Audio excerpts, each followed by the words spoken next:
City central library దగ్గర నిఘా పెంచిండ్రు పోలీసులతోటి. అంతేకాదు 4 సీసీ కెమెరాలను కూడా పెట్టినారు. అట్లాగే పోలీసు పహారా ఎక్కువగా ఉంది అంటున్నారు.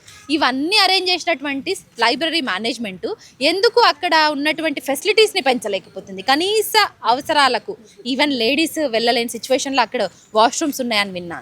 సో నిజంగానే అక్కడ సిచ్యువేషన్ వరస్ట్గా ఉంటుందా ఏంటి? కనీసం చదువుకోవడానికి మీకు అనుకూలంగా స్థలం ఉందా అక్కడ? అక్క ఒక విషయం, ఇవన్నీ చెప్పే ముందు ఒక విషయం చెప్పాలనుకుంటున్నా. అవి నవీన్ పట్నాయక్ మా జయశంకర్ భూపాలపల్లి జిల్లా. ఈ ప్రభుత్వం ప్రజాప్రభుత్వం అని చెప్పి చెప్పుకుంటుంది కదా, ప్రజాప్రభుత్వం కాదు, ఇది పైశాచిక ప్రభుత్వం. ఈ మాట ఎందుకు అంటున్నా అంటే, ఈ రోజున మా అంటే జనార్దన్ అన్న వాళ్ళు కానీ మేమంతా కూడా ఒక టీమ్గా ఏర్పరిచి, అంటే వాళ్ళొక వ్యూహం లాగా వాళ్ళు బస్ యాత్రలు చేస్తే మేము గిరిజన తండాలు తిరగడం ఆ విధంగా చేసుకున్నాం మేము. అంటే నా జయశంకర్ భూపాలపల్లి జిల్లా నియోజకవర్గంలో 20 మెంబర్స్ని పెట్టి నేను మళ్ళీ ఏం చేసిన అంటే మిర్యాలగూడ, తుంగతుర్తి అటు సైడ్ మా లంబాడి తండాలు ఉంటాయి అన్నమాట. సో మా వాళ్ళని కూడా నేను మోటివేట్ చేయాలనే ఉద్దేశంతో కాంగ్రెస్ ప్రభుత్వానికి ఓటు వేయాలి అని మేము ఆ యొక్క ప్లకార్డ్స్ పట్టుకొని తిరిగినాం. ఎందుకంటే జియో నంబర్ 46 అనేది ఎస్ఐ అండ్ కానిస్టేబుల్లో పెద్దగా మోసం అనమాట అది. సో ప్రతిపక్షంలో ఉన్నప్పుడు మనకు శ్రీరాబు సార్ ఏమన్నారంటే ఐటీ మినిస్టర్, ఈ జియో నంబర్ 46 అనేది ఈ గ్రామీణ ప్రాంత మెరిట్ అభ్యర్థులకి ఒక ఉరితాడు లాంటిదని చెప్పేసి మాట్లాడు. మమ్మల్ని అందరినీ ఉసుగు కొలిపి ధర్నా చౌకుల పర్మిషన్ వాళ్ళే తీసుకొని హర్షవర్ధన్ రెడ్డి వీళ్ళంతా కూడా మాతో ధర్నాలు చెప్పించారు. మరి ఈ రోజున పేటట్లు అంటున్నారు కదా, మరి మీరే కదా స్వయంగా ఆ రోజున అక్కడ ధర్నా చౌకులు మీరు పర్మిషన్ మనం ధర్నాలు చెప్పించారు కదా. అంటే ఇప్పుడు దీన్ని ఏమనుకోవాలి మనం? పైశాచిక ఆనందం కదా. అంటే మమ్మల్ని మభ్యపెట్టి మాయ మాటలతోని ఈరోజు మీరు అధికారం ఎక్కిన తర్వాత మమ్మల్ని ఇంత ముప్పు తిప్పలు పెడుతున్నారు. దీన్ని పైశాచిక తత్వం అంటున్నా నేను. అందుకోసం ఇది పైశాచిక ప్రభుత్వం అని చెప్పేసి అంటున్నా. ప్రూఫ్ నాకు ఉంది. బయటికి వస్తే కూడా 144 సెక్షన్ ఎప్పుడన్నా చూసిండ్రా? అశోక్ నగర్ లో 144 సెక్షన్ విధించడం, హైదరాబాద్ మొత్తం కూడా అంటే నిరుద్యోగుల విషయంలోనే ఆ సెక్షన్ ని తీసుకొచ్చినట్టు తెలుస్తుంది. ఎస్పెషల్ ఎందుకంటే మా మీద మల్లిగా పెట్టిలు అంటే ఒకటి వీళ్ళకి కూడా కొంత ఏమనుకుంటుందంటే, ఈ యొక్క ఇప్పుడు కాంగ్రెస్ ప్రభుత్వం ఉన్నటువంటి మేధావులంతా కూడా మనము ఉండేది ఇంకొక 2 సంవత్సరాలు కావచ్చు, ఇంకా భవిష్యత్తులో కూడా కాంగ్రెస్ ప్రభుత్వం రాదని వాళ్ళకి తెలిసిపోయింది. మనం పైశాచిక ఆనందం పొందామని చెప్పేసి వాళ్ళు మాతో ఆడుకుంటున్నారు. ఇప్పుడు అద్దంకి దయాకర్ సార్ ఉన్నారు. నేను నిన్న వెళ్ళాలనుకున్నా కానీ కొంచెం మా ఫ్రెండ్కి హెల్త్ కండిషన్ బాగాలేక హాస్పిటల్కి వెళ్ళాక అద్దంకి దయాకర్ సార్కి ఒక విషయం సూటిగా అడుగుతున్నా. పిల్లి సార్కలు పెట్టుకున్నంత మాత్రాన పులి కాదంట. ఇప్పుడు నేను పులి లెక్క వచ్చింది నిన్న. నువ్వు పులి ఎప్పుడైతావు అంటే మాకు నోటిఫికేషన్ ఇప్పిస్తే నువ్వు పులివి అవుతావు, లేకపోతే నువ్వేమవుతావు? పిల్లివి అవుతావు. సో దొంగలు పడ్డ 6 నెలల కుక్కర్ మురిగినట్టు కానీ ఇవాళ గుర్తుకొచ్చినాం మేము చర్చ రావడానికి.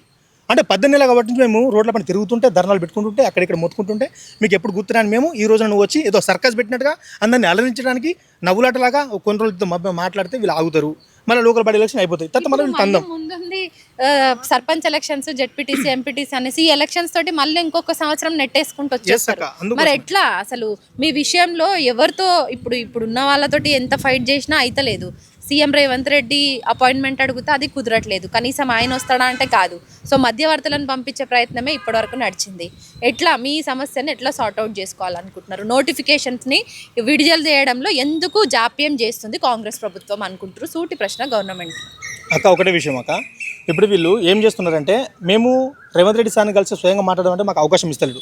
సినిమా హీరోల దగ్గర పోతున్నారు, వీళ్ళ దగ్గర పోయి కలిసి వాళ్ళకి ఏదో వాళ్ళని పోయి డప్పు కొడుతున్నారు వీళ్ళు. మేము కష్టపడే నిరుద్యోగులను చూడడానికి రావట్లేదు, మా బాధలు వినడానికి వీళ్ళు రావట్లేదు. ఇప్పుడు ఈరోజు డిఎస్సీ అభ్యర్థులు కూడా వాళ్ళు ఇలా అక్కడ యాదాద్రి గుట్ట నుంచి వీళ్ళు పాదయాత్ర చేయబోతున్నారు. అంటే ఇలా చేస్తున్నా మా యొక్క సమస్య వాళ్ళ దగ్గర పోతుందని చెప్పి ఉద్దేశంతో అపాయింట్మెంట్ ఇస్తలేరు కదా.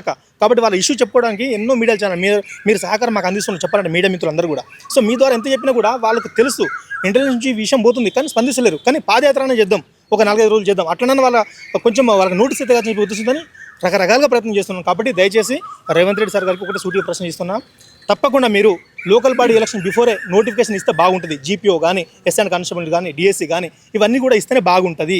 లేదు అంటే మాత్రం ఖచ్చితంగా లోకల్ బాడీ ఎలక్షన్స్లో నిరుద్యోగులందరూ కూడా పోటీ చేయడానికి రెడీగా ఉన్నారక్క. ఇది నా మాట కాదు, మీరు తెలుసుకోండి. కాకపోతే మొన్న అందరూ కూడా మన డిఎస్సీ అభ్యర్థులు కానీ ఇంకా చాలామంది వాళ్ళు నోటీస్ జారీ చేసేళ్ళు, మేము ఖచ్చితంగా లోకల్ బాడీ ఎలక్షన్లో పోటీ చేయబోతున్నాము నోటిఫికేషన్ రాకపోతే అని చెప్పేసి. సో కాబట్టి ఇలాంటి పరిస్థితి మనకు తెలంగాణలో ఉంది. వేరే వేరే రాష్ట్రాలలో ఆ నిరుద్యోగులంతా కూడా వాళ్ళకి ఉద్యోగ అవకాశం వస్తే చదువుకుంటున్నారు, మనకడేమో ఇట్లా ఈ తిప్పలు వచ్చాయి. లోకల్ బాడీ ఎలక్షన్స్ లో పెద్దగా నిరుద్యోగులతోటి అవసరం లేదేమో అన్నట్టు రైతులను రుణమాఫీ చేసే విషయంలో గ్రౌండ్ లెవెల్లో పూర్తిగా 100% చేసేసినామంటారు.